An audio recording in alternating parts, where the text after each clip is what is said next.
Alright, so we're going to go through a couple of these problems and hopefully that will help you out. So let's go ahead and get this started. Um, in this first problem, why don't you pause this video and read it yourself, and then let's go through it after you're done reading it. So in this problem, what it's asking you is which of these linear equations best describe the given model. So we have a graph, we have our scatter plot, and then our line of best fit that goes right down the middle of that scatter plot. And what they're asking is they want to know basically what is the equation of that line right here that we have. So I'm going to bring that over here and let's blow it up a little bit more so we can work with it. And we want to find that equation. So remember, in order to find the equation of a line, it's going to be y is equal to mx plus b. That's y is equal to mx plus b, where m represents slope, and you should remember from earlier in the year, and b represents the y-intercept.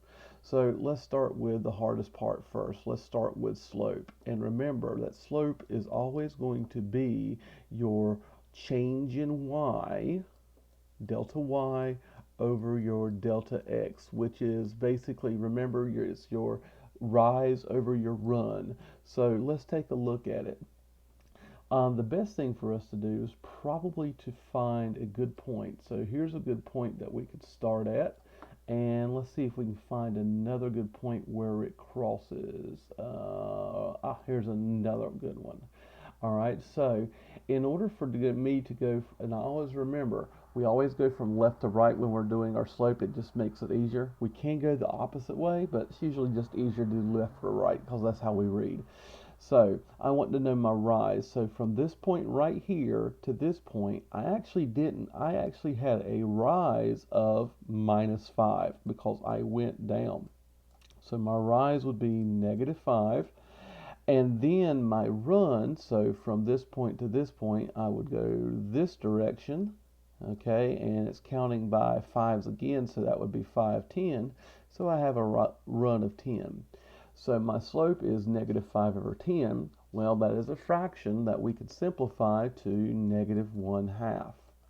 All right, so that is my slope. Okay, so I've got the first part of my equation. Y is equal to a -1/2 x. Because all we have to do is take that slope and plug into our equation. Now the next part is the easiest part because all it's asking for is b, which we know to be y-intercept. Well, the y-intercept was right here, and so that happens to be a +40. So we should find an equation that should say y equals -1/2 plus 40. Let's check our answers over here. Looks like right there, A, -0.5, which we know to be 1/2 plus 40. Let's see if, so we've got that. Then it asks on the next part of the question, it says, based on this equation, estimate the percent of adults what percent of adults smoked in 1977. All right, so what we need to do is we kind of got to look back at our graph here. And we need to know something. It says that on our graph, it says that this is years since 1967. So if we were to kind of understand this concept, this point, which is our origin, well, that's technically 1967. Try that again. Okay, that's technically 1967 here. And this is 5 years after 1967, 10 years after 1967, 15 years after 1967, and so forth, so on. Well, we want to know about the difference, how many were in 1997. Well, the difference between 97 and 67 is 30 years. So that means that this section right here would represent 1997.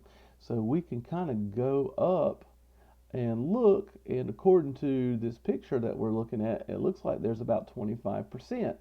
Okay, so we can prove that. And so just to make sure you understand what I just did, where I got that number, it was 30 years after 1967. 30 years brings up here to this point, and then it comes over here, and we have 25%. We can also put this in our calculator by replacing this x. We can take that and replacing it and go and plugging in 30 years. So 1/2 times 25, it's not 25, but 30, excuse me, plus 40. And if we work that out, 1/2 times 30 is 15, and negative 15 plus 40 is going to be 25. So we get the answer both ways. All right, let's look. Why don't you pause the video and look at this problem?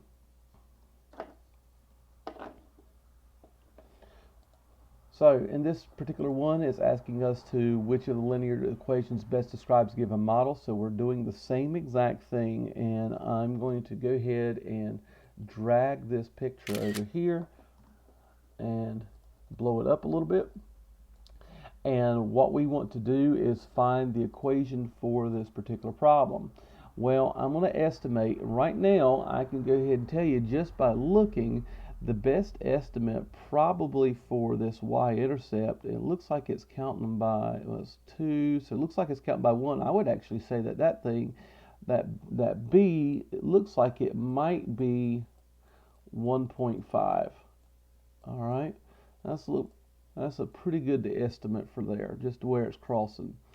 And then if we were looking at our slope, let's see if we can find something as easy as possible to find. Let's just kind of go up the line here. I don't see anything that crosses at a solid intersection, but what I do notice is this right here looks like it to be about 1/2. So if I were to estimate this, let's do our rise over run. Notice that this was at 1.5. and it jumped from here to here to about 2.5. So my rise on that would happen to be, and we're estimating, it doesn't have to be exact, we're estimating, looks like my rise is going to be 1, and my run from here to here, if we look, looks like it's counting by 0.5. All right, so it's 1/2. So if I do this, my slope is equal to 1 divided by 0.5. Well, what I find out is that my slope will actually equal 2. So just based upon this information, I would have to say that my slope, my y-intercept is 1.5, my slope is 2, so my equation is y equals 2x plus 1.5. This is just based upon what I can see here. So let's look and see what we have. Well, it looks like the very first one matches up with what I estimated. So I would agree with that.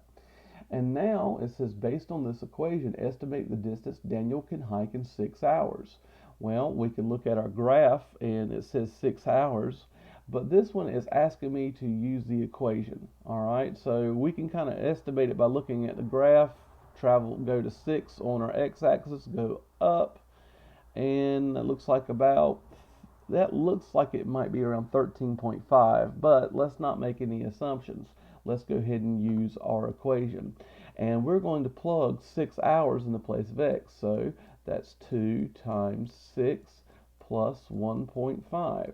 Well, 2 times 6 happens to be 12 plus 1.5 gives us 13.5, which actually matched our estimate again when we were looking at the graph. So let's try that number, 13.5. Hide the calculator. No, hide the calculator. Hit check.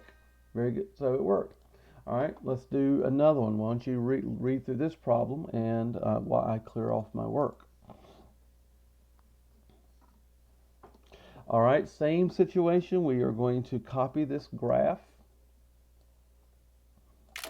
and put it over here, blow it up, and our job is to find our y-intercept, which in this case happens to be really simple because it's right here. So our y-intercept happens to be 40.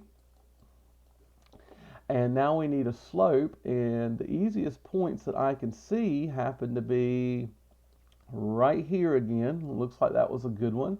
And then we trace the line down up. That seems to be a good place where it crosses. So let's look at our slope. Our rise happens to be going down in this case, so we have a slope of -5 over our run would go this way, and that counted by 10, so -5 over 10. So it looks like we have a slope of -1/2. Well, actually, that looks like the exact same equation we had earlier, because that means that the equation for this would be y is equal to -1/2 plus 40. Let's see if that matches anything over here. We have a +1/2, a negative x. I made a mistake. Let's look at something. So notice that I have a -1/2, and there's nothing over here that's -1/2, and I wouldn't have caught it if they had did. But what I made a mistake. I didn't count all the way over. I accidentally counted this dot right here. So really, my run happened to be 20. So it happened to be 20.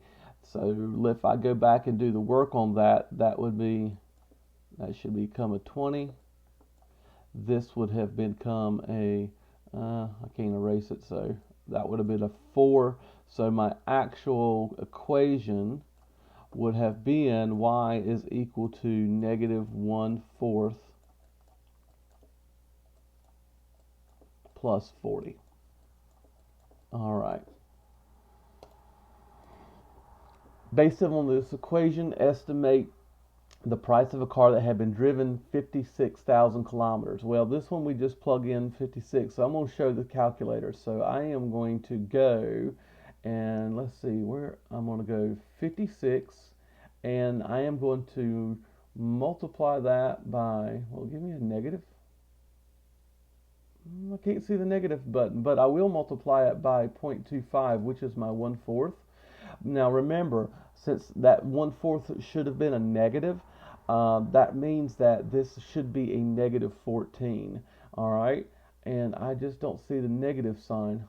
It's probably right there. I might be just being silly. Maybe I just need to do that. -14, and then we're going to add the 40. Gives me 26. Okay, I just had to put a minus sign in it. All right, so we should get 26 if we did this correct. And we did. All right. Let's see. I will do this last one with you.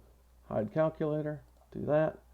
And why don't you look at this video, pause it while I clean my screen. All right, we're going to do the same thing with this particular problem.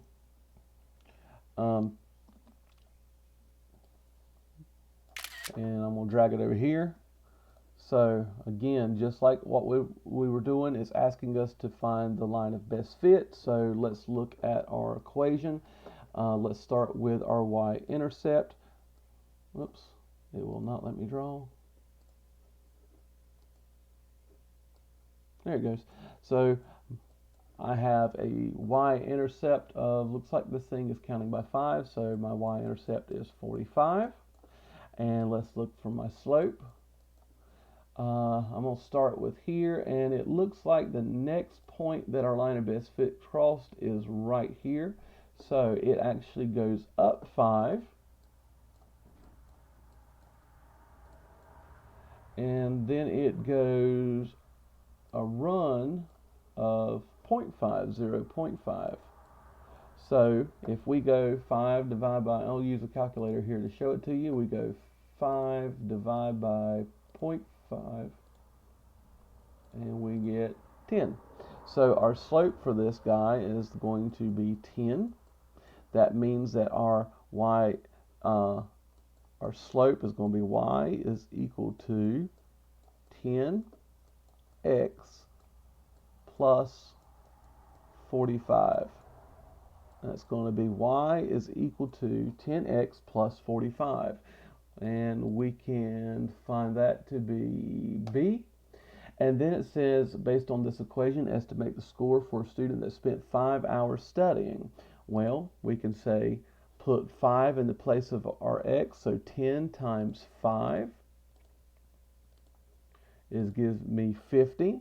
and then we add 45 to that, and we get 95. Let's see if we're right. And we are. All right, so hopefully this helps, and if you got any more questions, please shoot them my way.